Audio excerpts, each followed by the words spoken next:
I'm going to move on to another exchange, which is the New York Stock Exchange. But before that, thanks so much, guys, for sticking around with me in the opening bell. Suzanne O'Halloran down at the New York Stock Exchange, though, and it looks as if we're opening up quite a bit soft.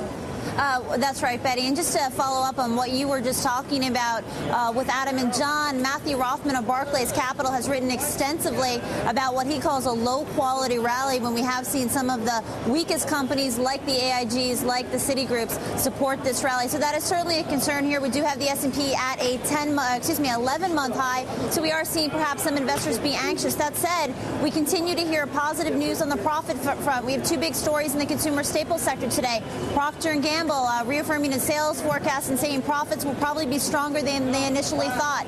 General Mills, the cereal maker of Cheerios, also boosted its first quarter profit outlook, saying that they are seeing an improvement in commodity trends and inflationary issues. That's helping margins improve. So we are seeing some money flow into the defensive food stocks today, early on anyways. Also, technology. Adam was talking about the chip stocks. We continue to hear positive news from the chip makers, and the chips are cyclical. They signal future growth. Texas Instruments boosting its third quarter goals. Chip stocks have been on a tear. This does suggest that the economy is improving, Betty. So even though we may have that concern about volume, we are hearing from the companies that they are seeing signs of improvements. Chip stocks, a very hot area over the past couple of weeks, up about 50% more than the overall market today. I also want to mention banks, because that could present a headwind today. We had Moody's come out and reiterate their negative stance on U.S. banks. They say they are still littered with troubled assets, and that could continue to pressure profits well into 2010. So again, we are seeing some weakness in financials. A lot of traders